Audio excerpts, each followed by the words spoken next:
나의 안에 거하라. 나는 내 하나님이니 모든 환난 가운데 너를 지키는 자라. 두려워하지 말라. 놀라지 말라. 내가 내 손을 잡아주리라 약속하신 주님, 오늘 이 찬양의 고백이, 이 말씀의 고백이 우리 안에 확정되고 확정되어지길 소망합니다.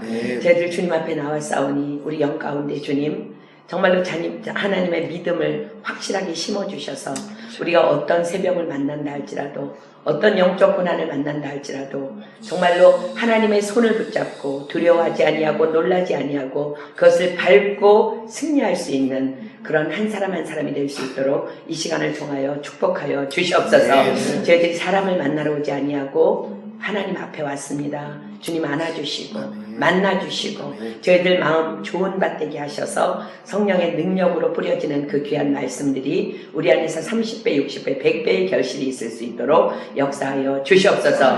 말씀을 전하는 여종은 너무나도 미련하고 부족한 것 주님께서 너무나 잘 알고 계십니다.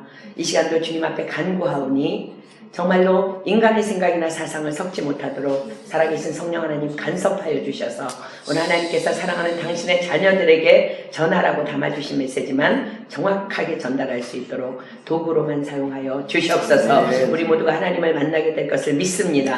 능력으로 새로워질 것을 믿습니다. 우리가 영적 새벽을 깨우는 자들 될 것을 믿습니다. 주님 오늘 우리에게 행하실 그 모든 일들을 기대하고 찬양하며 이 모든 기도 예수님의 이름으로 감사하며 간절히 기도드립니다. 아멘. 찬양팀 감사합니다. 우리 마가복음 6장 다 피겠습니다.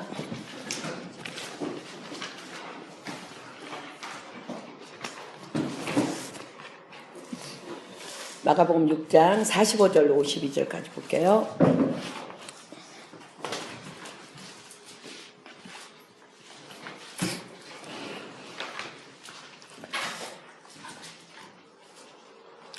다 찾았으면 교독하도록 하겠습니다.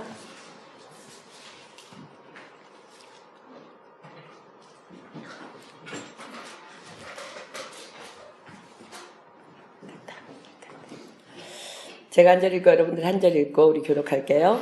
예수께서 즉시 제자들을 재촉하사 자기가 무리를 보내는 동안에 배 타고 앞서 건너편 베세다로 가게 하시고 기도하러 산으로 가시니라. 저물매 배는 바다 가운데 있고 예수는 홀로 무태 계시다가 바람이 거스름으로 제자들이 힘겹게 노젓는 것을 보시고 밤 사경쯤에 바다를 걸어서 그들에게 일어나 지나가려고 하시니 제자들이 그의 바다 위로 걸어오심을 보고 유령인가 하여 소리 지르니 예수를 보고 놀라니라. 예수께서 그들에게 말씀하여 주시되 안심하라. 능히 두려워하지 말라 하시고 배에 올라 저희에게 가시니 바람이 그치는지라. 제자들이 마음에 심히 놀라니 이는 저희가 그 떡 대시던 일을 깨닫지 못하고 도리어 그 마음이 둔하여졌음이로라. 아멘. 오늘 우리 본문의 말씀의 내용은 예수님의 말씀에 순종해서 이렇게 나아가다가, 여러분들도 지금 이제 예수님의 말씀에 순종해서 나아가고 있는데, 나아가다가 예상치 않은 풍랑이라는 영적인 새벽을 맞이한 제자들에 대한 이야기입니다. 지금 우리는 영적 새벽을 깨우기 위해서 특별히 21일 동안 이제 특별 기도를 하고 있는데요. 오늘의 본문 사건은 이 영적인 새벽을 좀 더 구체적으로 이해하고 또 어떻게 대처할 것인지에 대해서 이제 말씀해 주실 것입니다. 영적인 새벽의 의미를 구체적으로 말하자면 우리의 삶 속에서 만나는 여러 가지 시험이라고 할 수 있습니다.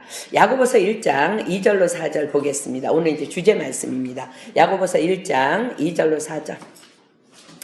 야고보서 1장 2절로 4절. 야고보서 1장 2절로 4절 봅니다.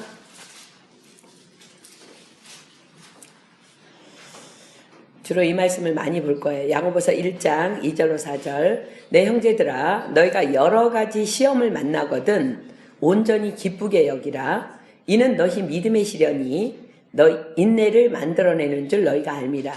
인내를 온전히 이루라. 이는 너희로 온전하고 구비하여 조금도 부족함이 없게 하려 함이라. 즉 영적인 새벽이라는 고난은 그냥 여러분들 심플한 거예요. 단순히 그냥 시험이라는 거예요. 시험, 테스트라는 거예요. 우리는 그저 테스트하는 것이니까 그냥 하나님을 신뢰하며 인내하며 견디면 된다는 거예요. 여러분들 학교에서 왜 시험 봐요? 실력을 테스트하는 거예요.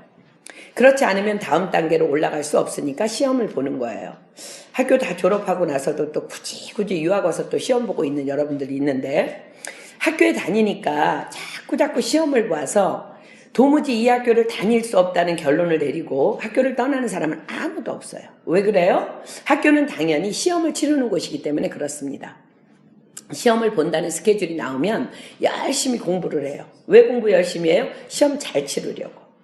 열심히 준비한 사람은 만족한 결과를 얻습니다. 그러나 땡땡이 친 사람의 결과는 비참하죠. 여러분 다 해본 거예요. 그죠? 영적인 시험도 마찬가지입니다. 신앙생활은 결국 이 우리가 만나게 될 여러 가지 시험, 우린 삶을 살아가다 하나님에 의해서 여러 가지 테스트가 있을 거예요. 여러 가지 시험을 넉넉히 통과할 수 있기 위한 훈련이 바로 신앙생활입니다. 내 형제들아, 너희가 여러 가지 시험을 만나거든 온전히 기쁘게 여기라. 이는 너희 믿음의 시련이 인내를 만들어내는 줄 너희가 알미라. 인내를 온전히 이루라. 이는 너희를 온전하고 구비하여 조금도 부족함이 없게 하려 함이라. 자, 이 말씀에서 여러 가지 시험을 만나면 어떻게 하라고요? 어떻게 하라고 말씀하고 계세요? 그냥 온전히 기쁘게 여기래요. 그냥 온전히. 다른 생각하지 말고 시험이 오면 그냥 온전히 기쁘게 여기라는 거. 왜요? 이것은 조금도 부족함이 없게 하시려고 나를 훈련하시는 하나님의 테스트이기 때문이라는 거예요. 그렇습니다. 우리는 지금 어떤 시험이 온다 할지라도 이 말씀의 약속대로 온전히 기쁘게 여기는 자로 준비되기 위한 훈련을 지금 받고 있습니다. 이 말씀만 여러분들이 정확하게 이해하고 마음에 새기고 살아가면요, 우린 여러 가지 시험 앞에서도 넉넉히 이길 수 있게 될 줄 믿습니다. 자, 나에게 시험이 왔다. 결론은 뭐예요? 이 시험을 통해서 나를 인내하게 하셔서 결국은 조금도 부족함이 없는 온전한 축복을 주시기 위한 하나님의 계획이야 라고 그냥 믿기만 하라는 거예요. 그런데 우리가 이제 헷갈리면 안 되는 거 하나가 있어요. 시험 들었다라는 말이 있어요. 그죠? 근데 지금 우리가 보고 있는 야고보서는요, 여러 가지 시험을 만난 거예요. 이라고 말하고 있는데, 시험을 만나거든 이라고 말하고 있지, 시험에 들거든 이라고 말하지 않음에 주목하십시오. 시험에 든다는 것.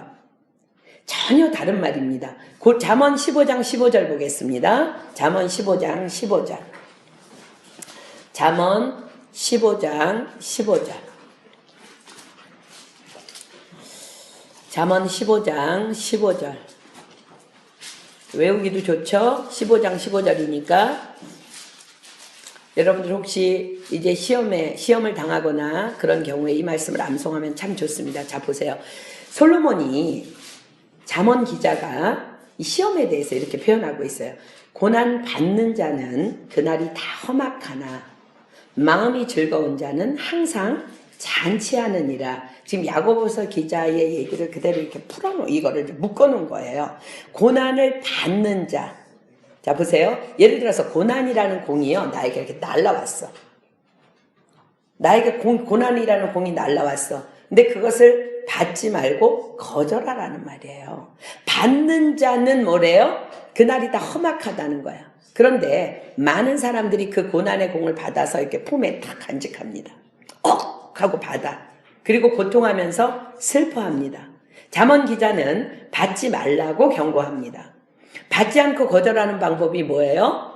제가 아까 차에서 오면서 배구하다가 공이 넘어오면은 쳐서 넘기는 게 뭐야 그랬더니 설명을 못 하는데, 아무튼 그런 거 아시죠, 여러분들? 그냥 받아서 치면 돼. 정확히 던져버리면 되는 거야. 받아서 치는 기쁨, 그것이 거절하는 자예요. 거절하는 자는 마음이 즐거워서 항상 잔치하는 기쁨을 누린다는 말씀입니다. 고난이라는 공이 왔는데 딱 받았어. 받는 자는 날이 험악하다고 지금 말해. 품에 안고 있는 거. 이것을 시험 들었다라고 하는 거야. 시험 들었다. 그리고 왜 이 공을 나에게 던져 주었냐면서 하나님을 원망합니다. 자, 여러분들 잘 기억하세요. 시험이 들었다는 것은요, 한마디로 말해서 그냥 이거예요. 신앙생활 하다가 하나님을 의심하게 되는 순간이 나에게 온 것을 얘기하는 거예요. 나 시험 들었어 라는 말을 우리는 자주 주변에서 들어요. 그죠? 주로 어떤 경우에 얘기해요? 저 사람 꼴보기 싫어. 나를 우습게 보나 봐. 시험 들어. 또 어떤 경우 있어요? 공부하기도 힘겨워 죽겠는데 예배 빠지지 말라고 왜 이렇게 선교사님은 잔소리하는지 교회 와도 시험 들어. 자, 그러나 이 말은 입을 열어서 함부로 해서는 절대로 안 되는 말인 걸 여러분들이 기억해야 돼요. 왜냐하면 이것은 바로 하나님 앞에서 나는 하나님이 믿어지지 않아. 난 하나님을 의심하고 있어 라고 말하는 것과 똑같은 것이기 때문에 그렇습니다. 그래서 시험에 든 자의 특징은요, 예배에 나오지 않는다. 가장 첫 번째 특징이 주일 예배에 나오지 않아요. 그러나 하나님께서는요, 우리를 왜 창조하셨어요? 예배하기 위해서. 내가 너를 창조한 목적은 예배를 위해서 창조했어요. 자, 우리가 시험에 드는 것이 하나님을 인정하지 아니하고 하나님을 의심하는 거라는 이제 증거를 우리가 잘 알고 있는 말씀 몇 개로 찾겠습니다. 잠언 3장 6절 보겠습니다. 잠언 3장 6절. 잠언 3장 6절 피겠습니다. 잠언 3장 6절. 우리를 창조하신 하나님이 우리에게 이렇게 말씀하세요. 너는 범사에 그를 인정하라. 그리하면 내 길을 지도하시리라. 하나님께서, 나를 창조하신 하나님께서 범사에 하나님을 인정하라는데 어떻게 시험이 들어요? 그죠? 시험이 들었다는 것은 하나님을 의심하는 거예요. 하나님을 의심하는 거. 자, 디모데전서 4장 4절로 갑니다. 디모데전서 4장 4절. 디모데전서 4장 4절. 디모데전서 4장 4절 봅니다.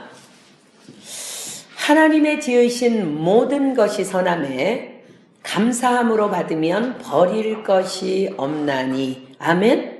하나님께서 우리에게 말씀하세요. 하나님은 모든 것을 선하게 지으셨대요. 그래서 감사함으로 받으면 버릴 것이 없어. 근데 어떻게 시험이 들어요? 잠언 16장 4절 보겠습니다. 잠언 16장 4절. 잠언 16장 4절.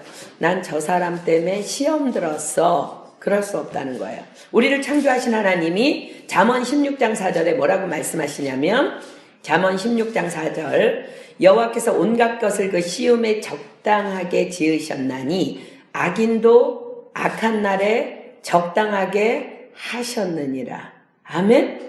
지금 나를 시험에 들게 만들 것 같은 존재가 내 앞에 있는 거면 하나님이 거기다 데려다 놓으셨다는 거예요. 로마서 12장 14절 봅니다. 로마서 12장 14절. 우리 하나님께서는 우리에게 이렇게 말씀하십니다. 로마서 12장 14절. 나는 아무 잘못도 없는데 누군가가 자꾸 나를 핍박해. 로마서 12장 14절. 그래도 시험에 드는 거 아니라는 거예요. 로마서 12장 14절. 우리 하나님 뭐라고 말씀하세요? 너를 핍박하는 자를 축복하라. 축복하고 저주하지 말라. 누가복음 6장 28절 봅니다. 누가복음 6장 28절. 누가복음 6장 28절. 너희를 저주하는 자를 위하여 축복하며 너희를 모욕하는 자를 위하여 기도하라.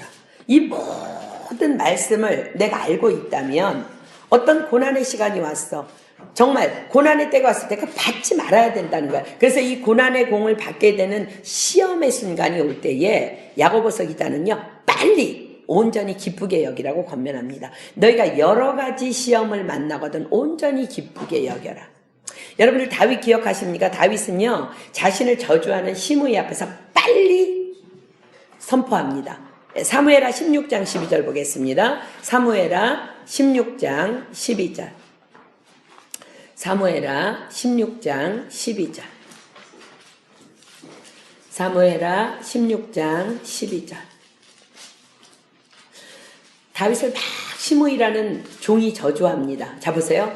혹시 여호와께서 나의 원통함을 감찰하시리니 오늘날 그 저주 까닭의 선으로 내게 갚아주시리라. 딱 선포해버리는 거. 끝이에요. 그러면은 그것이 고난을 받지 않는 거예요. 이것이 시험을 만났을 때 온전히 기쁘게 여기는 모습입니다. 그래서 예수님께서는요, 기도는 이렇게 하는 거야. 기도를 왜 하는 줄 알아? 마태복음 26장 41절. 우리는 기도, 그럼 기도라는 개념이 하나님 이거 해주세요, 저거 해주세요, 뭐 해주세요, 학교 잘 들어가게 해주세요, 비자 잘 나오게 해주세요. 그거 아니고요. 마태복음 26장 41절. 우리가 기도해야 되는 이유를 보겠습니다. 마태복음 26장 41절. 시험에 들지 않게 깨어있어 기도하라. 마음에는 원이로되 육신이 약하도다. 시험에 들지 않게 깨어있으라는 거. 하나님에 대해서 의심하는 그날이 사단이 계속 공격하면 올 수 있다는 거예요. 마태복음 6장 9절로 13절 봅니다. 예수님께서 너희는 이렇게 기도하라고 말씀하시면서 시험에 들지 않도록 해달라는 강구를 하라고 마태복음 6장 9절로 13절 보겠습니다. 그러므로 너희는 이렇게 기도하라. 어떻게 기도하라고? 이렇게 기도하라는 거야. 하늘에 계신 우리 아버지여, 이름이 거룩히 여김을 받으시오며 나라의 임하옵시며 뜻이 하늘에서 이룬 것 같이 땅에서도 이루어지이다.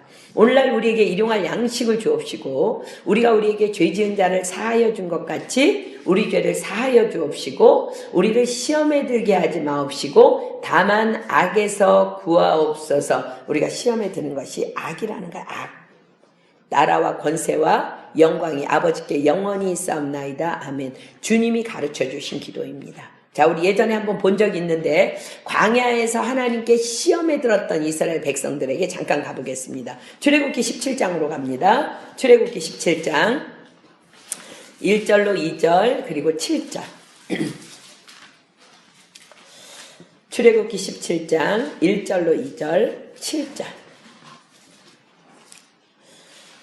우리는 하나님을 하나님을 의심하는 것을 시험에 들었다고 그러는데 하나님 바라보기에는 너희는 나를 왜 시험하느냐라고 말씀하세요. 출애굽기 17장 1절로 2절 그리고 7절 볼게요. 이스라엘 자손의 온 회중이 여호와의 명령대로 신 광야에서 떠나 그 노정대로 행하여 르비딤의 장막을 쳤으나 백성이 마실 물이 없는지라 백성이 모세와 다투어 가로되 우리에게 물을 주어 마시게 하라. 모세가 그들에게 이르되 너희가 어찌하여 나와 다투느냐 너희가 어찌하여 여호와를 시험하느냐. 7절 그가 그곳 이름을 마사라 또는 무리바라 불렀으니 이는 이스라엘 자손이 다투었으며 또는 그들이 여호와를 시험하여 이르기를 여호와께서 우리 중에 계신가 아닌가 하였음이더라. 자 보세요. 이스라엘 백성들이요 왜 그 길을 떠났다고요? 여호와의 명령대로 길을 행했어요. 하나님이 가라 하셨어요. 우리도 지금 여호와의 명령대로 나아가고 있습니다. 르비딤에 이르렀는데 그들에게 물이 없었습니다. 자, 여호와의 명한대로 우리가 알고 있는 것처럼 하나님께서는 이스라엘 광야에 있는 이스라엘 모든 백성들에게 우레와 같이 말씀하신 것이 아니라 모세에게 말씀하셔서 모세가 하나님의 백성들에게 말해서 순종하고 따르도록 했어요. 그것을 성경은 뭐라고 기록하냐면 여호와의 명령대로라고 기록합니다. 자, 우리도 마찬가지예요. 성경 말씀을 통해서 또 교회에서 선포되는 말씀을 통해서 하나님의 음성을 듣고 아멘 하면 지금 이제 따라가고 있어요. 그 길에서 고난이나 어려움이 오면 사실은 하나님을 의심하면서 하나님을 믿지 못하는 자신을 인정하지 않고 교회가 어쩌고 저쩌고 사람이 어쩌고 저쩌고 하면서 시험 들었다고 함부로 말하는 것을 우리는 자주 봐요. 실질적으로 하나님을 의심하는 거야. 하나님이 계신가 안 계신가. 이거 하나 말씀하신 거 맞아? 하나님을 의심하는 거야. 하나님께서 그렇게 말씀하셨다면 다 하나님의 계획이 있으신 거예요. 그들에게 물이 없다면 잠잠히 그냥 기다리면 되는 것입니다. 하나님을 의심하니까 불평하는 거야. 하나님을 의심하니까 원망하는 거야. 하나님을 의심하니까 시험에 들었다고 말하는 거예요. 물론 광야에서 물이 없다는 것은 사람의 입장에서 보면 우리의 입장에서 보면 충분히 그들로 하여금 연약함을 드러낼 수 있는 상황이에요. 그러나 하나님께서는 전능하시고 우리를 창조하시고 우리의 절대주권자이신 하나님께서 우리에게 뭐라고 말씀하세요? 이런 일을 만나면 내 형제들아 너희가 여러 가지 시험을 만나거든 온전히 기쁘게 여기라. 왜요? 하나님께서 지으신 모든 것이 다 선하기 때문에 그렇습니다. 우리가 온전히 기쁘게 여길 수 있는 것은 하나님은 다 알고 계시다는 거야. 다. 우리의 형편과 사정을. 그러니까 인내하라는 거야. 그러면서 기대하라는 거예요. 자, 이스라엘 백성들은 이렇게 했어야 옳습니다. 우와, 어떤 놀라운 일을 계획하셨기에 지금 우리로 목마르게 하시는 거지? 와, 기대된다. 또 기적을 보여주시려나 봐. 우리는 홍해바다가 갈라지는 기적을 봤잖아. 우리는 메추라기와 만나를 지금 먹고 있잖아. 또 기적을 보여주시려나 봐. 얼마나 좋은 것을 주시려고. 와, 우리 조금만 기다려보자. 하나님은 완전한 분이시여. 그리고 온전하고 구비하여 조금도 부족함이 없게 하실 하나님이시여. 이것이 이 말씀의 의미이며 능력입니다. 자, 신명기 8장 2절로 다시 한번 갑니다. 신명기 8장 2절. 신명기 8장 2절. 내 하나님 여호와께서 이 40년 동안에 너로 광야의 길을 걷게 하신 것을 기억하라. 의도적으로 우리를 시험하신다는 거예요. 의도적으로 우리가 시험을 만나도록 하신다는 거예요. 이는 너를 낮추시며 너를 시험하사 내 마음이 어떠한지 그 명령을 지키는지 아니 지키는지 알려 하심이라. 아멘. 믿으십니까? 그러니까 우리가 여러 가지 시험을 만났을 때 그냥 온전히 기쁘게 여기는, 왜? 의도적으로 우리를 지금 테스트하고 계시다는 거야. 그래서 우리는 지금 듣기는 속히 하며 말하기는 더디하며 성내기도 더디하라는 말씀의 훈련을 지금 받고 있는 중입니다. 오늘의 본문 또한 예수님께서도요, 연약한 제자들을 훈련시키기 위해서 예수님 없이 바다 건너편으로 제자들을 가라라고 명령하시면서 이제 본문이 시작됩니다. 자, 마가복음 우리 본문으로 갑니다. 6장 45절부터 볼게요. 예수께서 즉시 제자들을 재촉하사 자기가 무리를 보내는 동안에 배 타고 앞서 건너편 벳세다로 가게 하시고, 자, 즉시 제자들을 재촉하사라고 기록해요. 이제 이 말이 뭐냐면, 이 명령은 예수님께서 오병이어의 기적을 일으키신 사건 직후입니다. 예수님께서는 당신의 말씀을 들으러 나온 많은 무리들이 이렇게 저녁이 되자 다들 배고파하는 것을 아셨어요. 그들은 말씀이 얼마나 꿀송이 같았으면 해가 저물어 가는지도 모르고 이제 그 자리에 앉아서 예수님의 말씀을 경청했던 것입니다. 아마도 이들은 해가 지면 다들 집으로 돌아갈 것으로 자기네들은 그렇게 예상했기 때문에 점심 도시락만을 준비해 왔던 것 같아요. 예수님께서는 제자들에게 혹이나 무리들 가운데 아직 먹을 것이 남아있는지를 알아보기를 당부하셨습니다. 제자 안드레가 한 작은 소년의 도시락을 예수님께로 가져옵니다. 그랬더니 예수님께서는 그 도시락 안에 들어있던 떡 5개와 물고기 2마리를 가지고 이렇게 하늘을 우러러 축사를 하신 후에 제자들에게 그 떡을 떼어서 나눠주라고 명령하세요. 그랬더니 너무너무 놀랍게 그 들판에 있던 모든 사람들, 성경에는 5,000명이라고 기록되어 있는데 이스라엘은 원래 남자 장정만 숫자에 넣기 때문에 남자만 5,000명이라면 어린아이들과 여자를 포함하면 약 2만 명이 배불리 먹고도 남는 놀라운 기적을 베푸신 것이에요. 자, 여러분들 여기서 영의 양식을 사모하면 육의 양식도 주님께서 채워주시는 하나님이시라는 거 여러분 믿으십니까? 아멘. 자, 아무튼 이 기적의 사건으로 제자들은 엄청 흥분했을 거예요. 왜 그랬을까? 안 그래도 똑똑한 서기관들, 바리새인들, 사두개인들, 예수님을 따라다니는 자신들을 늘 못마땅해 하는가 그들이 그래서 저것들이 어부니까 무식해가지고 저것들이 아무것도 모르니까 저렇게 이상한 사람을 맨날 따라다니는 거지 비난만 받아왔는데 이 놀라운 기적이 일어난 거야. 그러니까 이제 이들이 엄청 으쓱할 수 있는 상황이 된 것입니다. 어쩌면 막 들판을 막 뛰어다녔을 수도 있어요. 막 봤지. 가족도 있었을 거야. 친척도 있었을 거야. 자기를 비아냥거리던 친구들도 있었을 거야. 봤지. 우리 예수 선생님 어떤 분인지 봤지 하고 우쭐대고 있었을 수도 있어요. 요한복음에는 보면은요, 먹고 배부른 그 사람들이 우와 이분 대단해 그래서 억지로 예수님을 임금을 삼으려고 했다고 기록해요. 마태마가 누가 요한에는 오병이어의 사건을 그대로 다 기록합니다. 임금을 삼으려고 했어요. 이제는 자신이 따르던 선생님이 왕이라도 되면 이 제자들의 교만은 그냥 어디까지 치솟을지 뻔한 일이야. 그래서 예수님께서는요, 빨리 재촉하십니다. 즉시 재촉하면서 니네 배 타고 건너편으로 건너가 라고 명령하세요.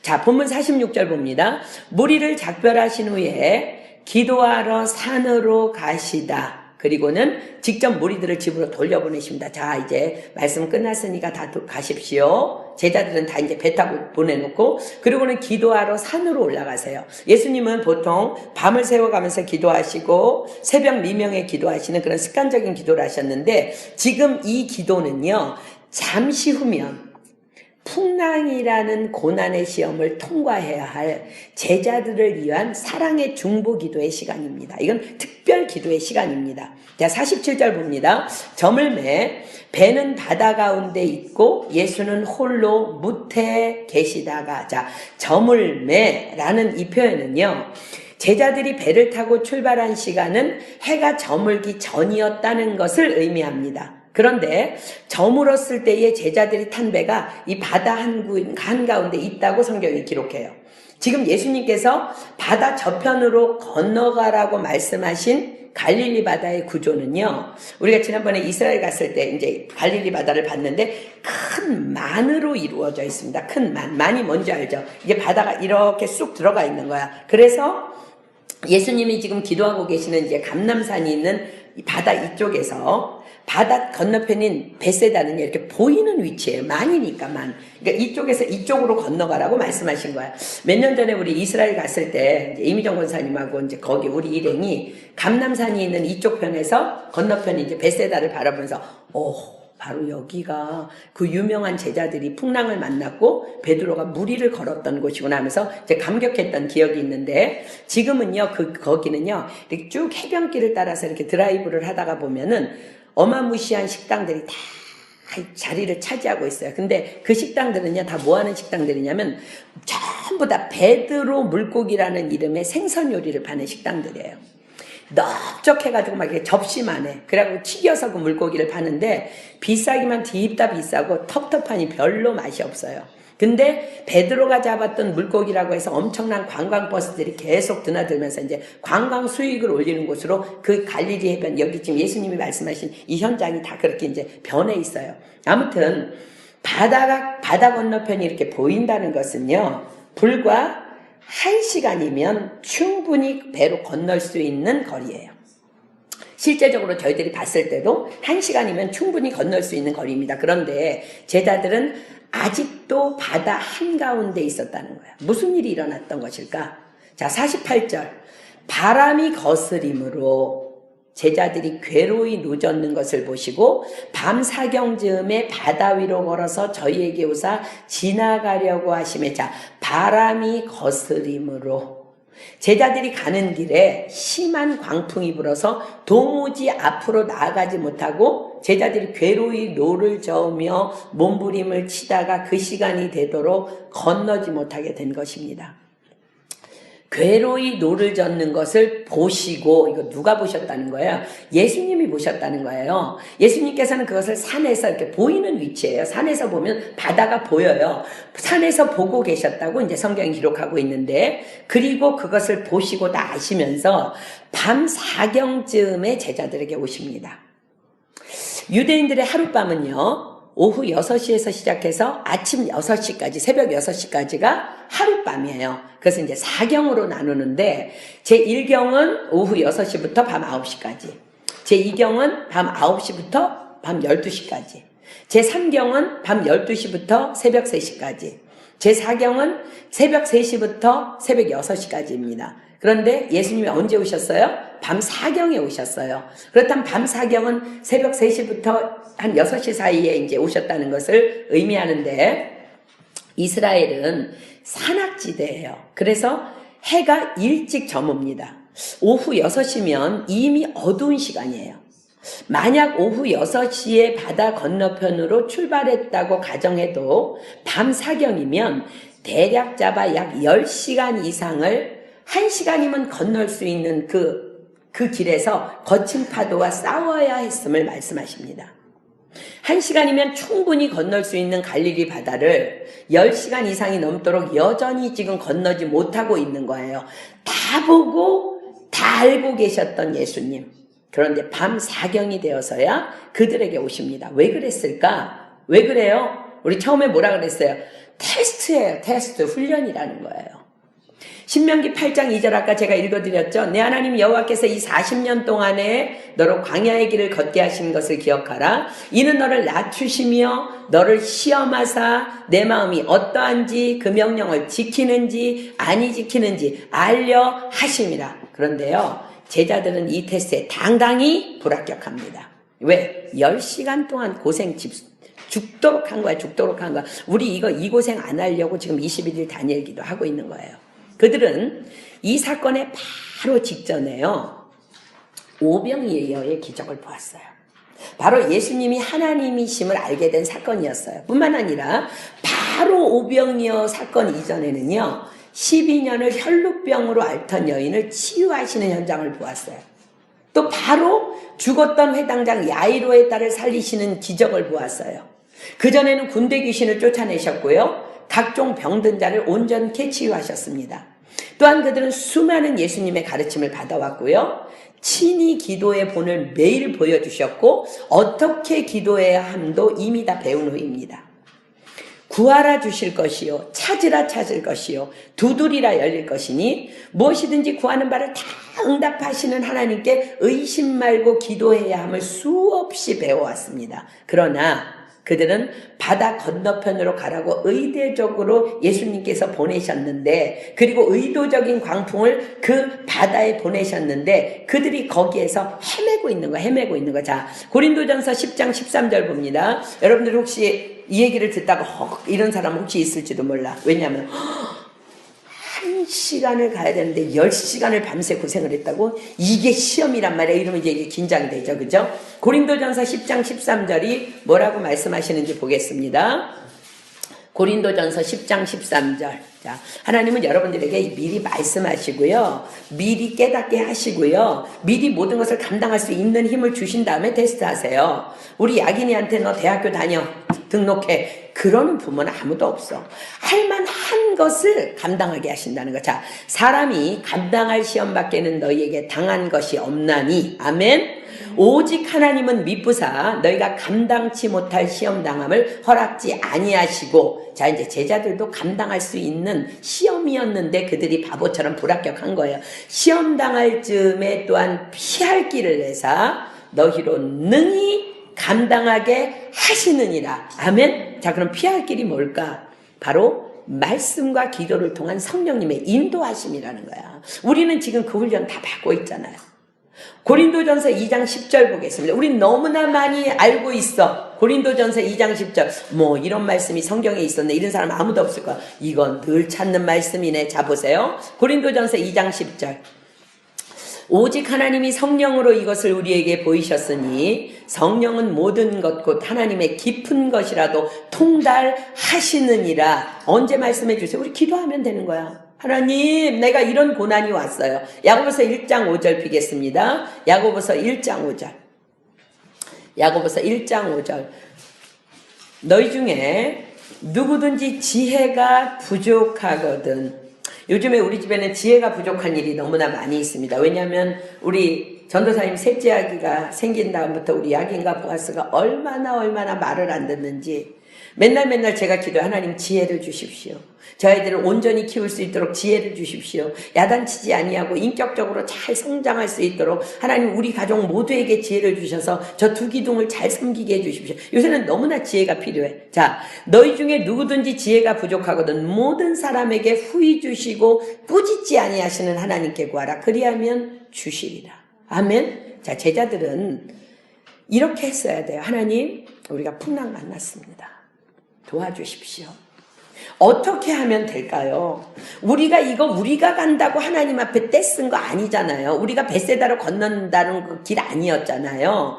예수님께서 가라고 명한 길이십니다. 분명히 하나님께서는 우리의 이 상황을 다 알고 다 보고 계실 줄 믿습니다. 우리가 왜 이 풍랑을 만나야 했는지, 우리가 이 풍랑 앞에서 무엇을 어떻게 하는 길을 원하는지 주님 말씀해 주십시오. 그냥 기도하면 되는 거예요. 그런데 문제는 제자들은요, 이 풍랑 앞에서 자신들을 가라 하신 예수님, 무엇이든지 할 수 있는 그 능력의 예수님을 까마득히 잊어버려. 기도는커녕 완전히 요새 말하는 그 멘탈 붕괴가 온 거야.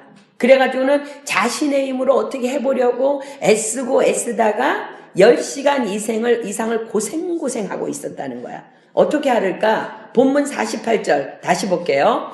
바람이 거스림으로 제자들이 괴로이 노젓는 것을 노만 젓고 있었던 거야. 노만. 10시간 동안 아무것도 안 하고 밤 4경쯤에 10시간 동안 위로 즈음에 바다 위로 걸어서 저희에게 오사 지나가려고 하심에 예수님께 오셨는데요. 얘들아 니네 왜 이래 이게 아니라 지나가려고 하셨어. 예수님이 제자들에게 오사 지나가려고 하심에가 답이에요. 아마도 제자들은 거의 대부분 어부 출신이었어요. 그죠? 그래서 자신들이 너무 잘 알고 있는 전공 분야 바다이기 때문에 예수님의 도우심 따위는 필요 없다고 자만하면서 자신들의 방법으로 이렇게 저어봐, 너는 앞에서 저어, 나는 뒤에서 저을게, 너는 땡겨, 뭐 이러면서 지금 10시간이 간 거야. 노를 저어가면서 고생을 사사하고 있었던 거야. 예수님이 너무너무 답답하셨어요. 의도적으로 광포를 보여, 저놈들 내가 지금까지 이렇게 가르쳤으면, 오병이어의 기적을 봤으면, 혈루증 여인이 사는 거 봤으면, 막 이런 걸 봤으면 저놈들이 이제쯤은 이제 하나님을 의지하고 믿고 하나님께 의지할 텐데 너무 답답한 거야. 10시간 죽게 생겼어 제자들이. 사랑이신 예수님께서 답답하시니까 자신을 밤사경이 다 되어서 너무 고생하니까 예수님이라도 좀 이렇게 쑥 지나가면서 예수님이라도 보이면 깨달을까 하고 보여주시기 위해서 물 위로 이렇게 걸어오셔서 의도적으로 그냥 쓱 지나가려고 하십니다.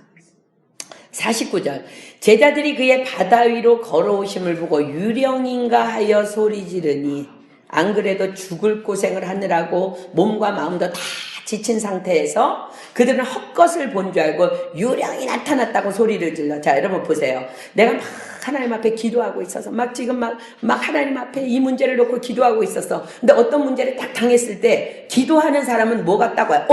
하나님께서 응답 주시나 봐. 이 사람을 만나게 하셨나 봐. 이 일을 하나님이 내가 기도하니까 만나게 하셔서 문제를 해결해 주나 봐. 딱 하나님이 떠오르는데 이 사람들은 10시간 동안 노만 저었으니까 뭘로 보여? 예수님이 유령으로 보는 거예요. 유령으로. 50절 저희가 다 예수를 보고 놀람이라. 이에 예수께서 곧 더불어 말씀하여 가라사대 안심하라 내니 두려워 말라라고 말씀하세요. 안심하라 내니 두려워 말라. 우리가 모든 여러 가지 시험 앞에서 여러분들이 부르짖어서 기도하다가 예수님께 우리가 날마다 들어야 될 음성입니다. 여러분들이 고난 앞에서 막 기도하다가 이 말씀이 탁 떠올라. 내가 너를 지명하여 불렀나니 너는 내 것이라. 안심하라 두려워 말라. 이 말씀 딱 들어오면 응답 받은 거예요, 여러분들. 게다가 우리는요, 작년 1년 내내 52주 내내 이 말씀을 눈으로 보고 입술로 읽었어요. 우리 작년 말씀 기억하십니까? 여호와 그가 내 앞서 행하시며 너와 함께 하사 너를 떠나지 아니하시며 너를 버리지 아니하시리니 너는 두려워 말라 놀라지 말라. 아멘. 자, 두려워 말어 놀라지 마. 이게 지금 하나님이 우리를 창조하신 그 하나님이 우리와 함께 계시다는 걸 믿으면 이 음성이 들려야 돼요. 근데 그거는커녕 고생하는 건데 예수님이 너무 안타까우시니까 오신 거예요. 제자들이 죽을 것 같으니까. 51절 봅니다. 배에 올라 저희에게 가시니, 자, 자기 성경 가지고 있으면은 줄 치십시오. 바람이 그치는지라. 제자들이 마음에 심히 놀라니. 자, 보세요. 예수님이요, 제자들이 탄 배에 이렇게 탁 오르시자마자 바람이 그쳐버립니다. 우리 아까 찬양한 찬양, 나의 안에 거하라 나는 내 하나님이니 모든 환난 가운데 너를 지키는 자라. 두려워 말라 내가 널 도와주리니 놀라지 말라 내 손 잡아주리라. 요한복음 15장 4절 보겠습니다. 요한복음 15장 4절. 요한복음 15장 4절. 요한복음 15장 4절.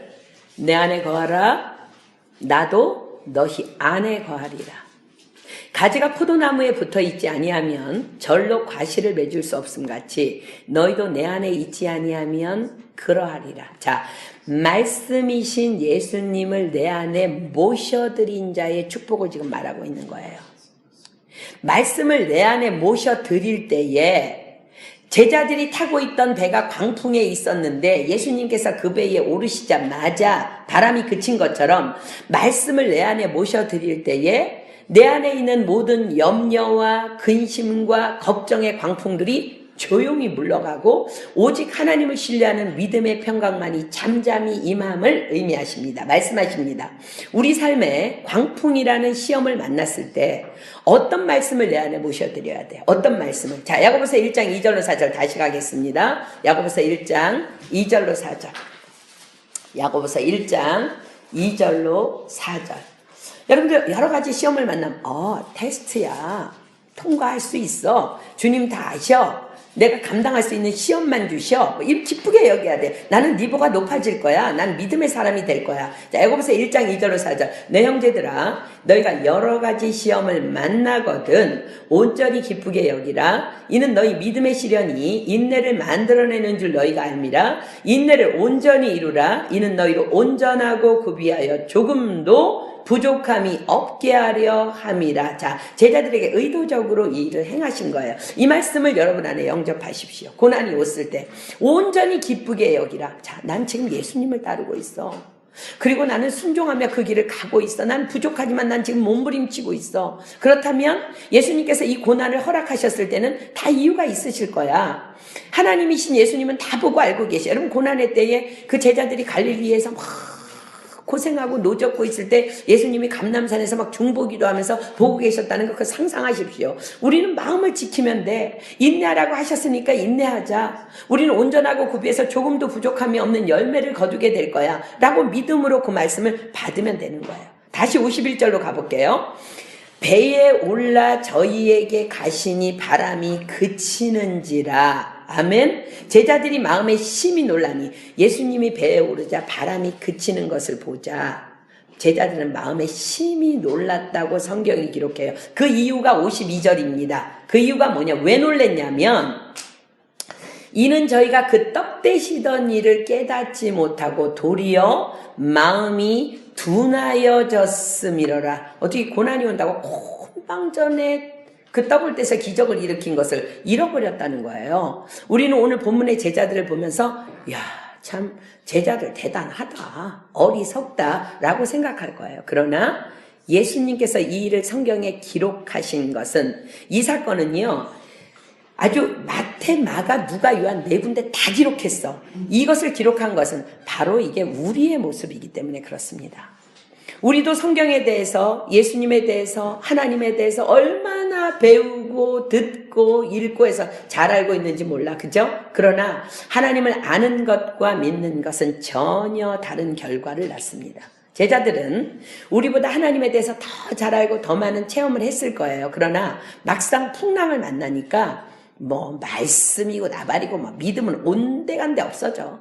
곤방전에 5,000명, 2만 명을 먹인 기적 다 없어. 그리고 자신의 힘으로 애쓰며 고생하다가 밤 사경을 맞이합니다. 이 제자들의 이 모습은요, 영적 새벽을 깨우는 자가 아니라 영적 새벽이 제자들로 하여금 못 자도록 깨워놓은 사건의 샘플입니다. 고난 때문에 그들은 새벽을 고스란히 고통 가운데 통과합니다. 그러나 그들이 만약 하나님을 신뢰하며 예수님을 신뢰하며 그 순간 빨리 고난이 왔을 때 여러 가지 시험을 만나거든 온전히 기쁘게 여기라 그 말씀 붙여 엎드려 기도했다면 그들은 이미 바다를 건넜을 것이며 푹 자고 일어나서 새벽 기도하고 있었을 거예요. 새벽을 깨웠을 거예요. 우리는 지금 이 일을 위해서 다니엘 21일 금식 기도를 드리고 있습니다. 목적은 우리가 새벽을 깨우는 자가 되는 거야. 새벽을 깨우는 자. 여러 가지 시험을 만나거든 온전히 기쁘게 여기는 자가 되기 위해서 고난이 왔을 때 당당히 엎드려 기도할 수 있는 사람으로.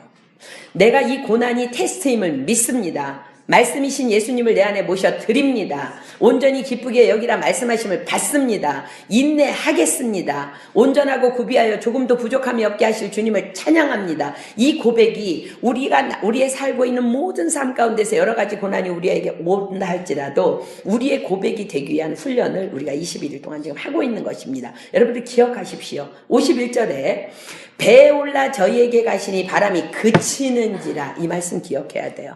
말씀이신 예수님께서 내 마음의 배에 들어와서 좌정하실 때 우리의 시험은 끝나는 것입니다. 10시간 필요 없어요. 말씀을 내가 모셔드릴 때 내 마음의 배에 와서 좌정하시기만 하면 끝나는 거야. 예수님께서는 제자들의 믿음 위에 믿음을 더하여 주시기 위해서 의도적으로 바다 건너편으로 가라고 명하시고 풍랑을 보내신 거예요.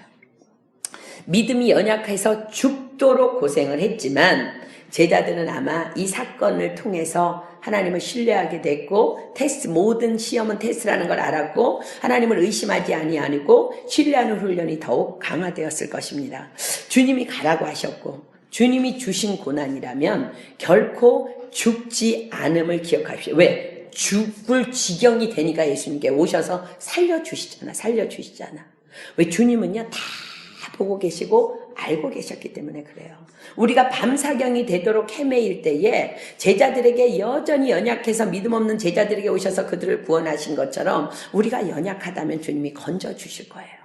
본문은 제자들의 마음이 둔하여졌기 때문에 예수님의 하시는 일을 의심했고 또 놀랐다고 기록합니다. 우리의 내가 일어나 새벽을 깨우리로다의 정말 이 21일의 기도가 우리의 영적 둔함을 깨트리는 기도가 되길 축복합니다. 우리는 지난주일 설교를 통해서 우리 한경 목사님 마지막에 우리 말씀하실 때 정말 강한 영적 감전을 느끼지 않았어요, 여러분들? 그렇게 주님께 매달려서 기도했어. 이거 시험 들만한 일이에요. 정말 비행기를 딱 탔는데 동성급법이 통과됐다니까 여전히 악인들이 승리하는 것만 같은 그 상황 속에서 도무지 이해할 수 없는 것을 고백하면서 하나님께 그 이유를 알려달라고 기도했을 때 한 목사님께서 주신 그 말씀을 우리가 함께 받았습니다. 자, 요한계시록 22장 우리 함께 가볼까요?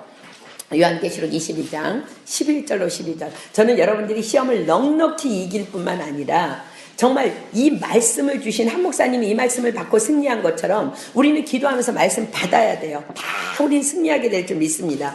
여러분 옆에 있는 사람이 아무리 불의하다 할지라도 정말 불의가 판을 치는 세상이라 할지라도 우리는 주님의 뜻대로 하나님 말씀대로 그렇게 살아가야 될 줄 믿습니다. 요한계시록 22장 11절 12절 우리에게 주시는 말씀이에요. 주변에 너희들에게 불의를 행하는 자가 있느냐? 불의를 하는 자는 그대로 불의를 하고 더러운 자는 그대로 더럽고 의로운 자는 그대로 의를 행하고 거룩한 자는 그대로 거룩되게 하라. 보라, 내가 속히 오리니 내가 줄상이 내게 있어 각 사람에게 그의 일한 대로 갚아주리라. 아멘. 얼마나 위로가 되는 말씀이에요.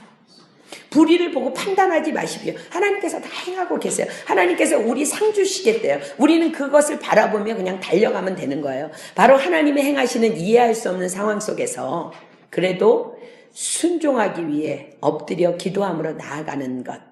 그래서 말씀을 받아서 시험을 넉넉히 이기는 것. 이것이 바로 우리가 지금 훈련하고 있는 새벽을 깨우는 행함임을 선포합니다. 아멘. 이스라엘의 엘리야 선지자에 대한 구전이 내려오는 이제 유대 구전에 이런 이야기가 있습니다. 요세푸스라는 사람이 정말 과연 하나님이 살아계시다면 또 모든 세상 만사가 다 하나님의 역사하심이라면 어떻게 이렇게 세상이 불공평하며 모순투성이이며 불의가 판을 칠 수 있을까? 옛날 2000년 전이나 지금이나 다 똑같은 것 같아요. 그 사람이 계속 이제 그거를 고민하면서 계속 하나님을 의심하면서 정말 과연 하나님은 살아계실까? 그런 걸 궁금해하다가 이 사람이 이제 한 가지 생각해낸 게 뭐냐면 어쩌면 엘리야 선지자를 만날 수 있다면 이 문제에 대한 해답을 얻을 수 있지 않을까 그렇게 생각합니다. 그러나 어디서 과연 엘리야 선지자를 만날 수 있단 말인가? 그런데요, 어느 날 우연히 정말 너무나도 우연히 엘리야 선지자를 만나게 돼요. 그래서 이제 요세푸스는 엘리야에게 막 질문 공세를 퍼붓습니다. 선지자님, 얘기해보라고. 정말 하나님이 살아계시다면, 모든 역사를 다 하나님이 주관하고 계시다면 어떻게 세상이 이렇게 불의가 판을 칠 수가 있는지, 어떻게 이렇게 불공평한지 도무지 나는 용납이 안 됩니다. 도대체 왜 그런 것인지 알고 싶습니다. 그랬더니 엘리야 선지자가 가만히 이렇게 듣고 있다가 그냥 아무 대답도 없이 그냥 길을 떠나려고 하는 거예요. 그러니까 요세푸스가 이제 더 답답한 마음으로 막 길을 막아서서 아니 답을 해주고 가시라고요. 그러니까 엘리야 선지자는 또 아무 말 없이 그냥 또 떠나려고 하는 거예요. 그러니까 요세푸스가 이렇게 말합니다. 오케이, 그러면 제가 선지자님을 좀 따라다니겠습니다. 말씀을 안 해주시니까 선지자님을 따라다니다 보면 뭔지 해답을 얻을 수 있을 것 같으니까 허락해 주십시오.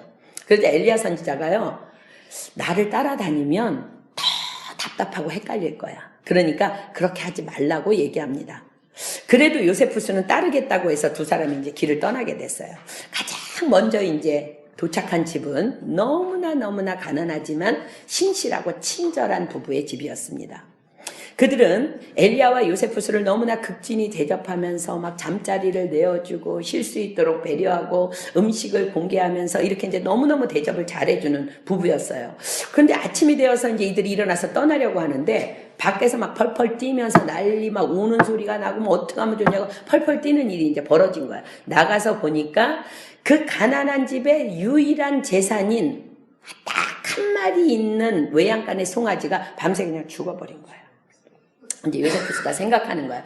분명히 엘리야 선지자는 죽은 사람도 살릴 수 있는 능력 있는 선지자니까 분명히 뭔가 기도를 하든지 조치를 취해서 뭐 소를 살리든지 위로를 하든지 뭐 할 줄 기대하고 있었는데 엘리야 선지자가 너무 냉정하게 아무 말 없이 그냥 그 집을 나와버리는 거예요. 희한하다. 그 다음날 이제 도착한 집은 너무너무 부잣집이었는데 그 집에서는 엘리야 선지자와 요세푸스를 얼마나 무시를 하고 푸대접을 하는지 요세푸스는 정말 너무 열이 받아가지고 이제 하룻밤을 푸대접 속에서 이제 자고 일어났는데 밤새 바람이 얼마나 심하게 불었는지 그 부잣집 마당에 서 있던 너무너무 오래되고 귀한 나무가 그냥 쓰러져갖고 뿌리채 뽑혀져 있는 거예요. 근데 엘리야 선지자가요 가더니 아무 말 없이 그 나무를 위해서 막 이렇게 기도를 하더니 그 나무를 바로 세워주고 나오는 거예요. 하나님이 하셨다고 밖에는 할 수 없는 그 기적이 그 푸대접하던 그 부잣집에 일어난 것입니다. 다음에 그들이 도착한 곳은 너무너무 크고 아름다운 화려한 회당이었는데 모두 다 화려한 옷을 입고 서로 상석에 앉기를 즐거워하고 새로운 나그네인 엘리야와 요세푸스는 뭐 전혀 관심이 없어. 문안 인사도 없어. 뭐 거드름을 피우는 회당이었어요. 그래서 이제 엘리야 선지자는 그곳에서 예배를 드린 다음에 그들을 축복합니다. 당신들은 모두 다 훌륭한 지도자들입니다. 라고 축복 기도를 하고 오는 거예요. 그 사람들을.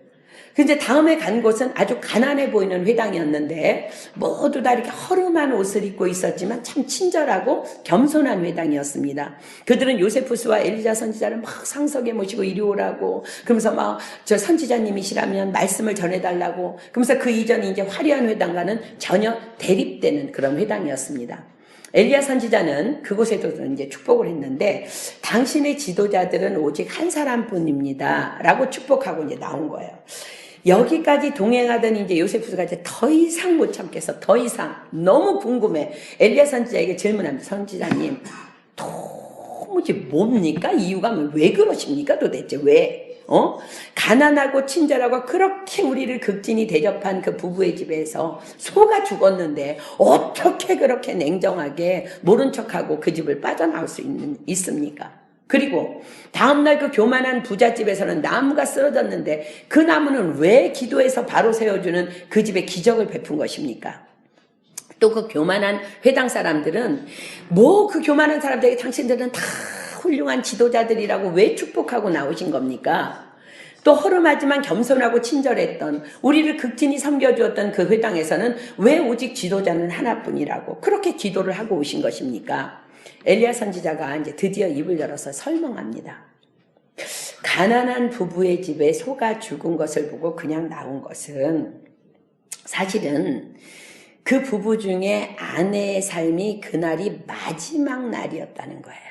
그런데 그렇게 가난하지만 부부가 서로 사랑하고 나그네를 대접하며 그렇게 사랑하는 그 부부 중에 아내가 먼저 세상을 떠나야 되니까 이 남편은 또 어떡하나 너무 안타까워서 실은 내가 하나님께 그 아내의 생명을 좀 조금만 더 연장시켜 주시면 안 되겠냐고. 조금만 더 연장시켜 달라고. 차라리 저 외양간에 소를 죽이시라고. 그리고 기도해서 응답받은 거라는 거야. 그 다음에 이제 두 번째, 부잣집에 큰 나무가 바람에 쓰러져서 뿌리째 뽑혔을 때는 그 나무 밑에 어마어마한 보화가 숨겨져 있었는데 그 뿌리가 이렇게 탁 뽑히면서 드러나게 된 거야. 그래서 그 나무를 세운 거라는 거야. 이유는 그는 더 이상 재물을 소유할 자격이 없는 자이기 때문이라는 거야. 그 다음에 교만한 회당에서 내가 당신들 모두 다 훌륭한 지도자라고 기도하고 축복한 것은 사실은 축복이 아니라 저주였다는 거야. 왜냐하면 그들은 나름대로 난 훌륭한 사람이야, 난 훌륭한 지도자야 라고 여길 것이기 때문에 평생 평생 지도자끼리 싸우고 다투며 분열 속에서 고통 가운데 살게 될 거라는 거예요. 그러나 가난하고 겸손한 회당에서는 당신들의 지도자는 오직 하나라고 축복한 것은 그들이 그렇게 믿을 때에 부족하지만 한 지도자 안에서 서로를 사랑하며 겸손히 섬기며 그래서 질서가 있고 은혜가 넘치는 아름다운 공동체를 이루면서 가다가 하나님 앞에 결국은 축복받는 사람들이 되기 위해서 그렇게 했다는 거예요. 이 말을 듣고서야 결국 요세푸스가 그렇구나. 축복받을 자가 축복받았고 저주받을 자가 저주받은 것이구나 라고 깨닫게 돼요.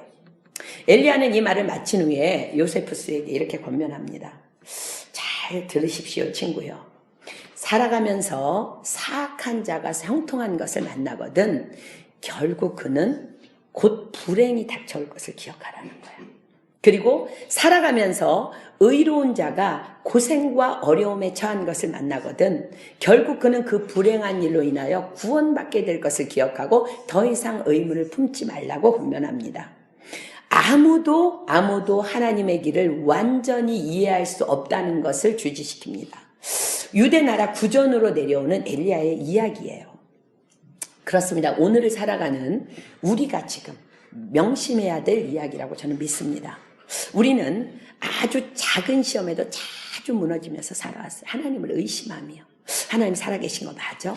그것은 하나님을 의심하며 하나님의 실제적인 존재하심을 불신하는 겁니다. 우리가 정말 하나님께 시험 들었다고 얘기하는 것은. 그러나 하나님은 살아계시며 여전히 우리의 개인의 삶과 전 세계 역사를 주관하시며 악인과 선인을 감찰하고 계십니다. 아멘.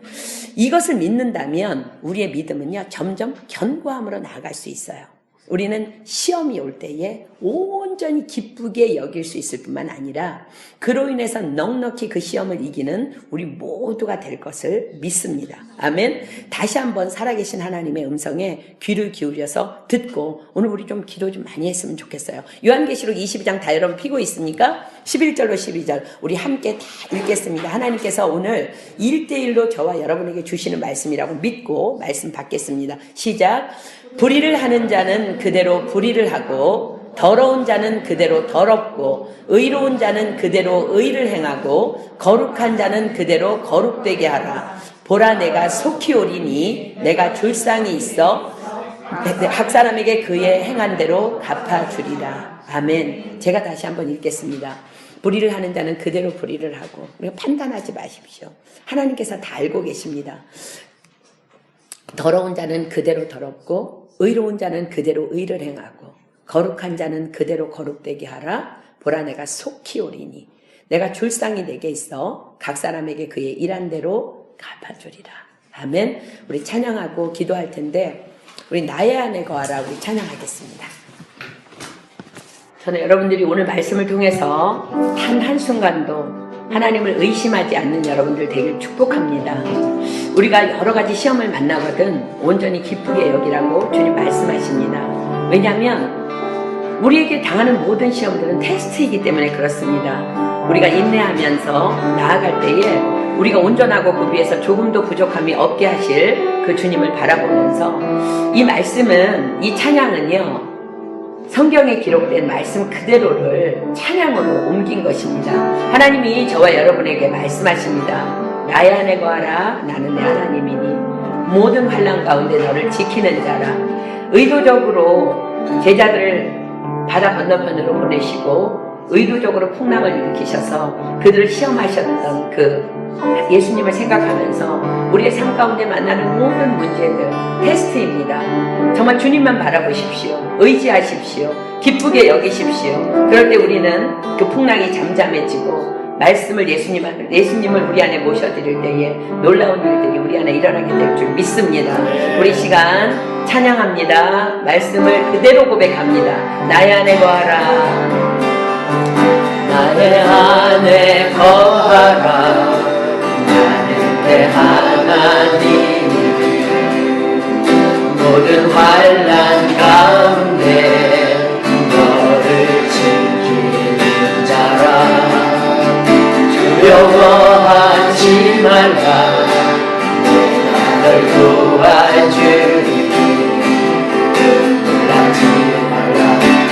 손 잡아주리라.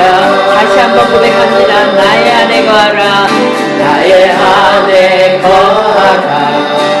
나는 내 하나님 모든 환난 가운데 너를 지키는 자라. 두려워하지 말라. 내가 널 도와주리. 하지 말라. 내 손 잡아주리라.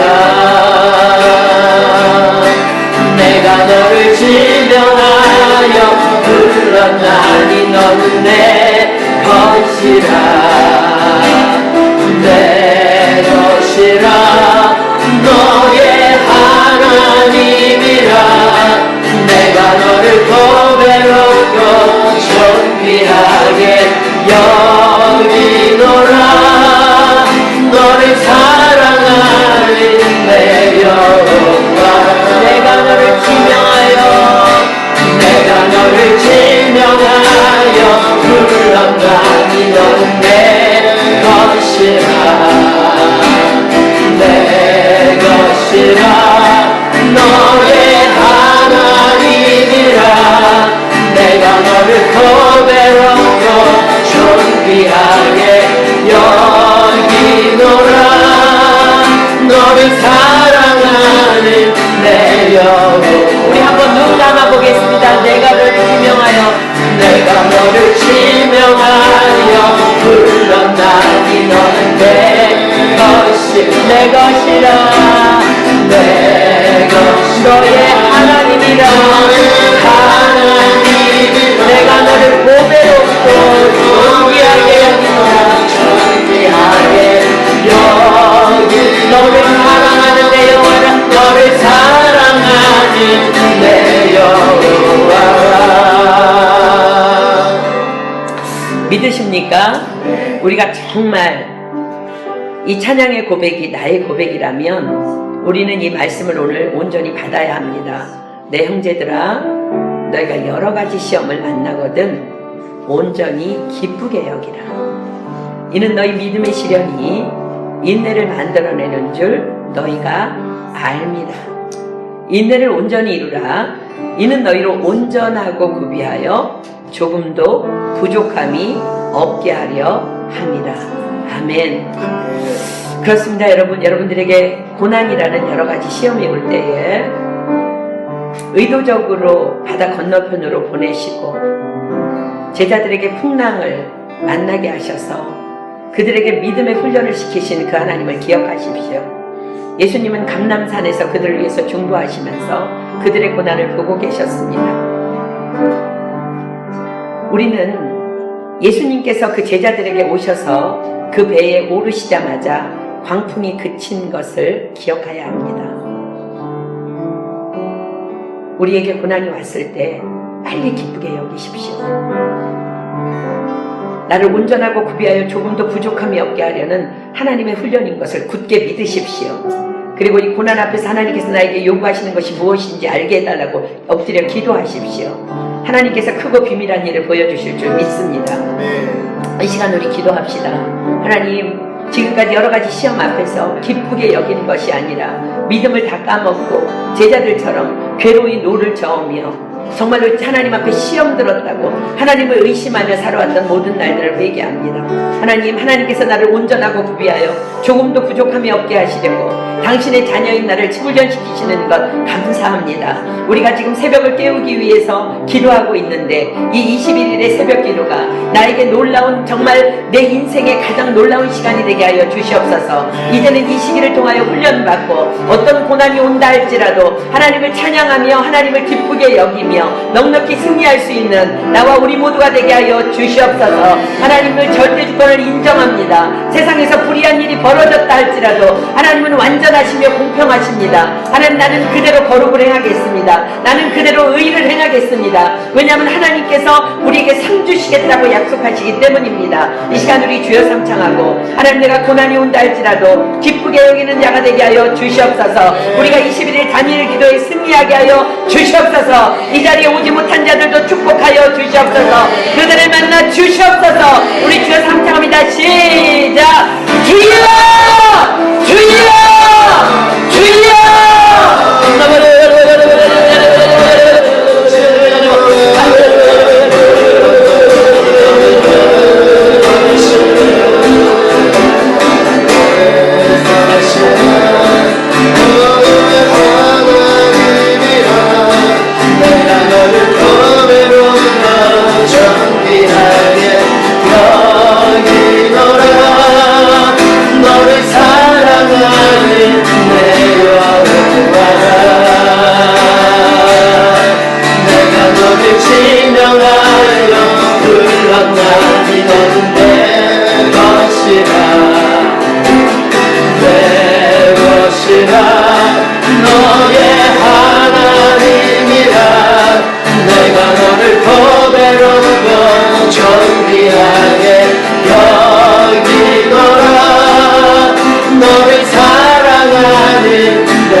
손 잡아주리라.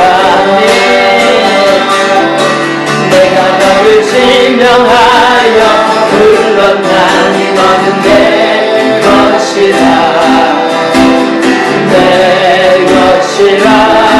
너의 하나님이라. 내가 너를 고배로고 존귀하게 여기노라. 너를 사랑하는 내 여호와라.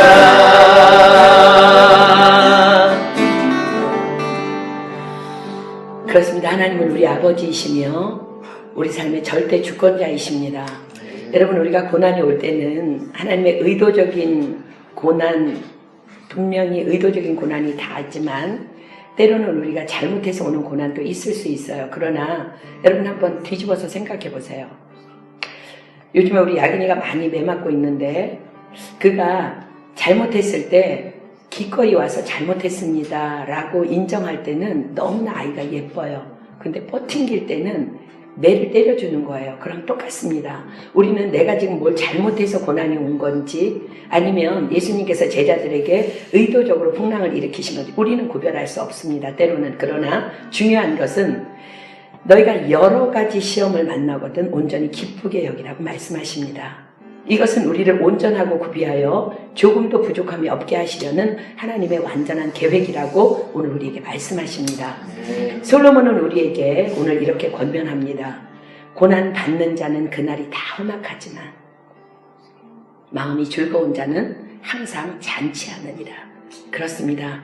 주님께서 우리에게 주시는 어떤 고난이나 어려움이 왔을 때 온전하고 정말 구비해서 부족함이 없게 하실 그 하나님 바라보면서 기뻐하십시오. 그 고난을 거절하십시오. 하나님을 기뻐하며 말씀을 받아들일 때에 우리 안에 있는 그 어떤 고난의 풍랑도 잠잠하게 되며 우리는 승리하며 우리의 삶은 늘 주님 안에서 잔치하는 것 같은 기쁨의 삶이 이어지게 될 것을 믿습니다. 우리가 때로는 넘어질 수 있지만 제자들처럼 넘어질 수 있지만 우리 지금 훈련받고 있습니다. 여러분, 제자들이 왜 그렇게 밤사경이 오도록 그렇게 고생하도록 한 그 장면을 성경에 기록했냐면 지금 현재를 당하고 있는 우리가 제자들처럼 어리석게 살지 말라는 거예요. 그들이 빨리 주님 앞에 엎드려서 예수 그리스도의 능력을 구했으면 그들은 10시간 동안 고생해야 될 필요가 없었다는 것입니다.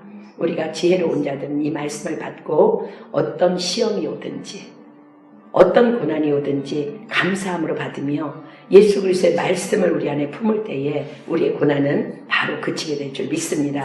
계속해서 훈련함으로 승리하는 저와 여러분이 되기를 예수님의 이름으로 축복합니다. 이 시간에 누구든지 한 사람이 주님께서 주신 그 말씀에 대해서 감사한 기도 하겠습니다. 그리고 주님이 가르쳐 주신 기도로 모임 마무리하도록 하겠습니다.